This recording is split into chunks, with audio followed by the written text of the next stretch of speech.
Bonjour, bienvenue dans la série sur la mécanique quantique.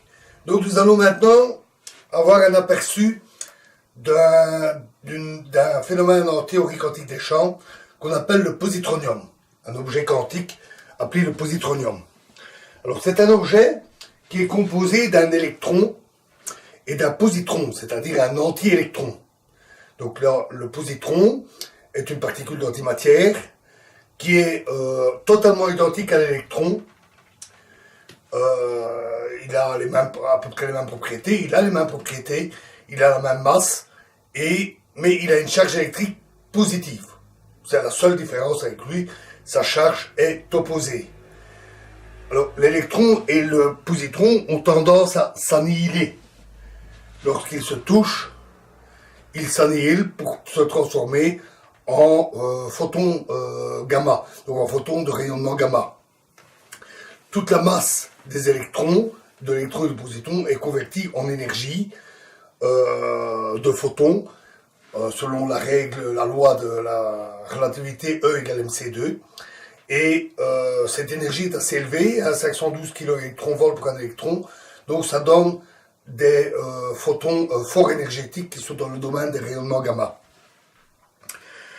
Alors, le positronium est un objet où le positron et l'électron sont en orbite l'un autour de l'autre. En fait, c'est l'analogue d'un atome d'hydrogène. Dans un atome d'hydrogène, on a un proton, et on a un électron chargé positivement, et un électron qui est en orbite autour. Remplacez le proton par un positron, et vous obtenez tout à fait l'analogue. La principale différence, c'est que le proton a une masse très grande, donc il est pratiquement immobile malgré la rotation, tandis que dans le positronium, le positron a la même masse que l'électron, et donc ils ont plutôt tendance à tourner autour d'un centre commun, le centre de masse de l'ensemble. Dans ce pseudo-atome, un atome un peu exotique, les deux particules, positron et électron, peuvent avoir leur spin orienté de la même manière ou avoir des spins opposés. Lorsqu'ils sont opposés, l'ensemble a un spin nul, J égale 0, et lorsqu'ils sont alignés,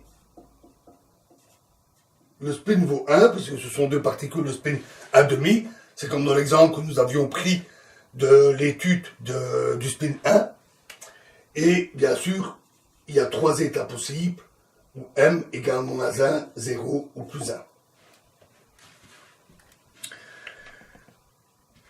Mais il y a aussi une grosse différence avec l'atome d'hydrogène, c'est que le positronium n'est pas stable. Chaque particule a une certaine distribution, une fonction d'onde. En fait, les états d'énergie, les niveaux d'énergie, les états quantiques du positronium sont très semblables à ceux de l'hydrogène. On a à peu près la même situation, une particule de charge négative qui, en rotation dans un potentiel d'une charge positive, on obtient les mêmes résultats à des différences d'énergie près, dû au fait que la masse du positron est beaucoup plus faible. Et donc, même dans l'état de base, dans un des états de base, qui sont les 4 états ici, chaque particule a une fonction d'onde relativement étendue de la taille de l'atome, du pseudo-atome, et donc les fonctions d'onde de l'électron du positron se recouvrent. Ce qui veut dire qu'ils ont une chance, une probabilité non nulle de se croiser, de se rencontrer et de s'annihiler. Alors, on va commencer avec l'état J égale 0. Et dans cet état, on constate expérimentalement, on peut le calculer, mais nous ne sommes pas encore outillés pour savoir faire ce genre de calcul, ça fait partie de la physique des particules, la théorie quantique des champs, on constate qu'il se désintègre en 10 moins 10 secondes. 10 exposant moins 10 secondes. C'est-à-dire un dixième de milliardième de seconde. Donc sa durée de vie est extrêmement courte. Et il se désintègre alors en deux photons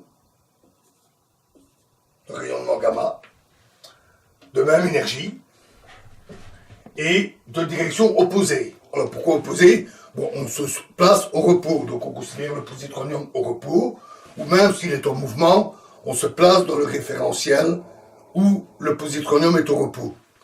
Et dans ce référentiel, du fait de la conservation de l'impulsion totale et de la conservation de l'énergie, on doit avoir deux photons identiques de direction opposée.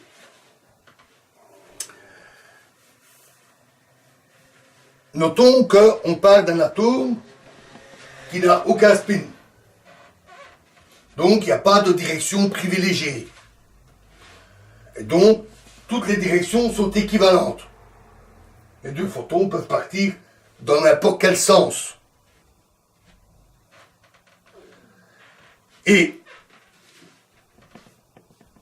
donc, contrairement au cas précédent, on ne va pas s'interroger sur quelle est l'amplitude, qu'il soit émis selon un certain angle θ. Ici, toutes les directions sont les mêmes. Par contre, on peut s'intéresser à la polarisation des photons qui sont émis. Alors, on va choisir, pour la facilité, on va choisir un axe Z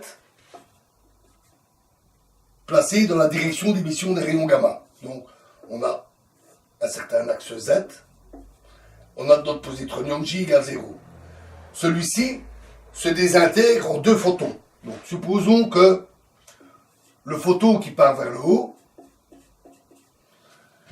est polarisé circulairement à droite. Dans ce cas-là, comment sera le photon qui est émis vers le bas? Eh bien, le moment cinétique initial est 0. Donc le moment cinétique final qui doit se conserver doit être 0.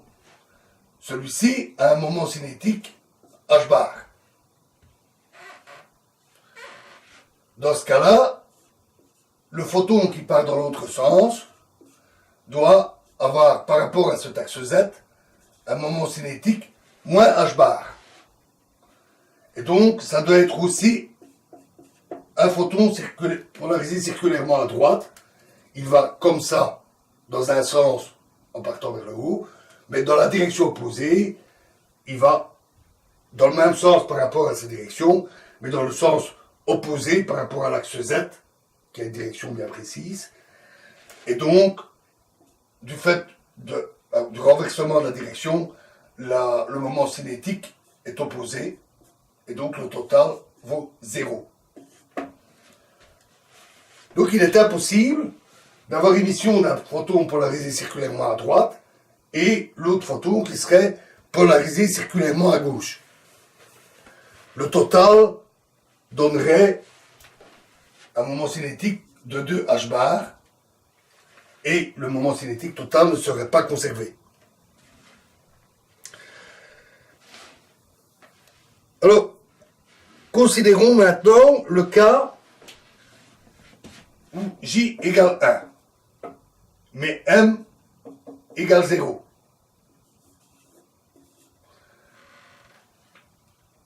Dans ce cas-là, le moment cinétique est aussi égal à 0, à cause de M égale 0. Donc, on peut avoir un photon polarisé circulairement à droite, en haut, en bas, le moment cinétique est toujours conservé. Mais faisons autre chose maintenant. Effectuons une rotation de 180 degrés. On se retrouve dans la même situation qu'au départ. On se retrouve avec un photon circulairement à droite en haut, un photon polarisé circulairement à droite qui part vers le bas. Même situation. Donc tout au plus, peut-on avoir, pour l'état, un changement de phase de 180 degrés. Donc, soit l'état est le même, c'est plus l'état, soit, après la rotation de 180 degrés, il y a un changement de signe moins. Alors dans quel cas se trouve-t-on? Comparons le positronium et les deux photons. Alors, les deux photons sont échangés pour redonner la même situation. Les photons ont un spin entier, on dit que ce sont des particules de Bose, et il se fait que dans ce cas-là, il n'y a pas de changement de signe. Alors, ça, c'est ce qu'on appelle le théorème spin statistique. Il est difficile à démontrer. C'est quelque chose que nous verrons plus tard, nous reviendrons plus tard. Ici, admettons-le, lorsque l'on échange deux particules de spin entier, il n'y a pas de changement de signe. Le positronium, lui, est dans l'état J égale 1, M égale 0. Et là, on l'a vu avec le spin, lorsqu'on effectue une rotation de 180 degrés, on a un changement de signe.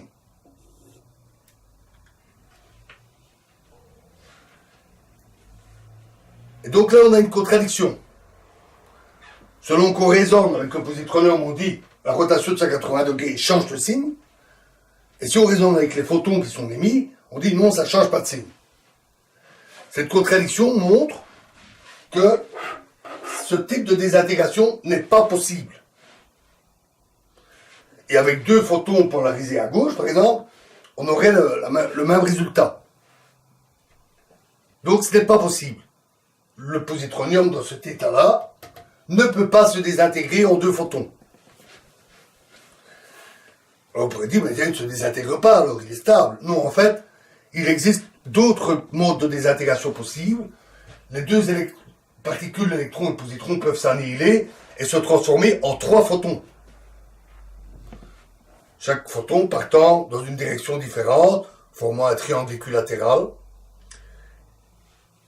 Une situation un peu plus compliquée que celle-ci, mais analogue, avec juste émission de 3 photons au lieu de 2. Et on se doute bien qu'une telle transition est plus difficile. Effectivement, c'est le cas. Expérimentalement, on constate que dans cet état-là, le positronium se désintègre en 10-7 secondes, un dixième de millionième de seconde, ce qui est une durée de vie très brève aussi, mais qui est quand même 1000 fois plus longue que l'autre. Revenons à notre état J égale 0, parce que celui-là, ça marche avec deux photons. Il peut aussi se désintégrer en un photon polarisé circulairement à gauche, en haut, et un photon polarisé circulairement à gauche, en bas. C'est une autre possibilité. Quelle est la relation entre l'amplitude de ce processus et celui-ci? Nous ne sommes pas outillés pour calculer la durée de vie et donc l'amplitude qu'a le positronium de se désintégrer, mais nous pouvons au moins comparer les deux situations. Alors là, on va utiliser la parité pour le savoir. Alors la parité, quelle est la parité du positronium dans l'état J égale 0? Eh bien, tel que nous en sommes là, nous ne pouvons pas le savoir. Là aussi, nous devons faire confiance aux théoriciens qui ont étudié le positronium et qui ont démontré que sa parité était -1. Ou alors, on peut considérer les résultats expérimentaux et dire, ben oui, les résultats en considérant une parité -1, les résultats collent à l'expérience, donc c'est bien une parité -1. Nous verrons cela beaucoup plus tard. Alors, il a une parité -1. Le problème, c'est que nos deux photons, polarisés circulairement à droite, n'ont pas de parité définie. Nous avions vu ça. Appelons R l'état d'un photon émis polarisé circulairement à droite.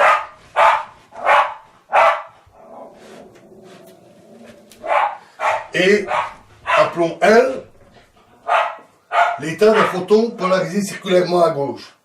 Alors la parité nous dit que PR est égal à L et PL égal à R. Alors, quel est l'état ici avec deux photons émis polarisés circulairement à droite? Alors, appelons cet état R1, R2. À droite pour le premier, à droite pour le deuxième. L'autre cas, on va l'appeler évidemment L1, L2. Alors, l'état final doit être R1, R2 à une phase globale près, donc un signe global près par exemple, moins L1, L2. On doit avoir un signe moins ici entre les deux états. Et ça décrit l'état final. Notons que si on applique la parité à F, en utilisant ça, on voit que, évidemment, ça donne moins F. Donc on a bien une parité négative.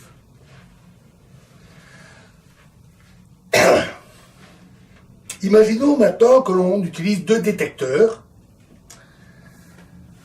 pour mesurer la polarisation circulaire des photons. Je place un détecteur au bout d'un des deux photons et un détecteur à l'autre extrémité, là où l'autre photon est émis. Ce que nous pouvons dire, c'est que si notre premier détecteur dit « Ah, le photon est polarisé circulairement à droite », le deuxième photon, alors, sera aussi polarisé circulairement à droite. Donc le deuxième détecteur détectera ce résultat aussi. De même, si le premier dit « Ah, j'ai trouvé un photon polarisé à gauche », le deuxième détecteur va dire aussi « polarisé à gauche ». On est dans ce cas-là. Pourtant, les deux cas sont équivalents. Ils ont 50% de chance de se produire. Donc, quand je détecte la polarisation d'un photon, j'ai 50% de chance de trouver à droite et 50% de trouver à gauche. De même pour l'autre photon. Alors, ça paraît un peu étrange, parce que supposons que je détecte, j'ai une chance sur deux, je détecte un photon polarisé à droite. L'autre photon, j'ai une chance sur deux de trouver un des deux. Donc c'est extraordinaire que je trouve à droite à coup sûr. On dit alors que les deux photons sont intriqués. Ils sont liés. Ils sont ou bien tous les deux à droite, ou bien tous les deux à gauche. Avec 50% de chance. Donc c'est un résultat qui peut paraître un peu étrange, l'intrication. Nous reviendrons souvent sur ce phénomène. Et nous allons insister un peu plus sur ce phénomène ici maintenant en étudiant un autre cas. En supposons maintenant, je ne mesure pas la polarisation circulaire, mais la polarisation linéaire. Donc je place un polaroïde pour mesurer s'il est dans l'état X ou l'état Y. Les deux polarisations linéaires. Alors, petite parenthèse ici. Dans la désintégration du positronium, on a des rayonnements gamma. Or, il se fait que les rayonnements gamma, ils sont assez difficiles à manipuler. C'est la radioactivité gamma. Ce sont des photons extrêmement énergétiques. Il est par exemple impossible de fabriquer un miroir à rayons gamma. Ils passent à travers tout quasiment. Ils sont trop énergétiques. Or, on peut fabriquer des miroirs dits rasants. Donc on utilise du métal poli et un rayon gamma qui arrive de manière rasante sur un miroir peut être réfléchi avec une assez bonne efficacité si c'est vraiment rasant. On utilise plutôt des réseaux ou des systèmes comme des fils et on utilise ce genre de dispositif dans les télescopes à rayons gamma, par exemple ceux qui sont embarqués dans des satellites.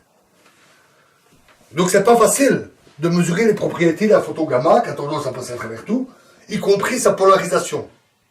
Donc les résultats que je vous donne ici sont théoriques. Ils sont mesurés indirectement avec d'autres expériences un peu plus compliquées, mais que nous n'envisagerons pas ici parce que ça ne ferait que compliquer inutilement le raisonnement, ou avec d'autres situations où on a deux photons intriqués qui sont émis, mais qui sont nettement moins moins énergétiques que les gamma et qu'on peut manipuler plus aisément. Un exemple, c'est par exemple, j'envoie un photon polarisé circulairement dans un cristal de calcite. Vous vous rappelez, je vous l'ai dit, il y a une biréfringence, on a une séparation en deux photons, en deux faisceaux, qui sont polarisés X ou Y. Et le photon a une chance sur deux d'être dans un des deux faisceaux. Si initialement il est polarisé circulaire, il a une chance sur deux d'avoir une des deux polarisations linéaires. Certaines substances, dites non linéaires, font que le photon va être divisé en deux. Il va donner deux photons, deux fois moins énergétiques, avec les deux polarisations qui alors se séparent. Et les deux photons s'avèrent être intriqués. C'est une méthode qui est utilisée pour l'étude des états intriqués, qui permet d'utiliser des photons moins énergétiques que des photons gamma, qui n'ont rien de facile. En plus, il faut aussi créer le positronium. Pour créer le positronium, il faut un positron, un antiélectron, il faut le créer. Il faut un accélérateur de particules, on obtient des particules très énergétiques. Créer du positronium n'est pas facile. En tout cas, le créer dans un état où il est à peu près au repos dans le laboratoire. C'est quelque chose d'extrêmement difficile. Ce sont fabriquer, par exemple, un anti-atome d'hydrogène est très difficile. C'est quelque chose qui se fait maintenant. Dans les grands accélérateurs de particules, on fabrique de tels états, de tels anti-atomes, mais en très très faible quantité. On ne fabrique que quelques atomes, ou plutôt quelques anti-atomes, pour étudier leurs propriétés. Soit, fermons cette parenthèse expérimentale, on suppose ici qu'on va mesurer les polarisations linéaires X et Y des deux photons.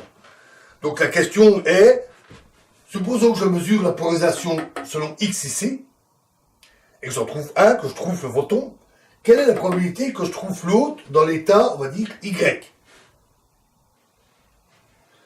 Donc quelle est la probabilité que F corresponde à l'état X1, Y2? Puisque c'est exactement ce qu'on fait. On mesure X pour l'un, Y pour l'autre.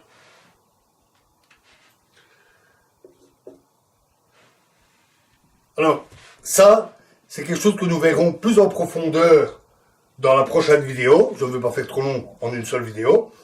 Donc, nous étudierons ces états linéaires. Nous reviendrons sur cette intrication. Et nous verrons que, selon la manière de raisonner, ça peut peut-être conduire à un paradoxe. Donc, nous approfondirons ça la fois prochaine. Je vous remercie.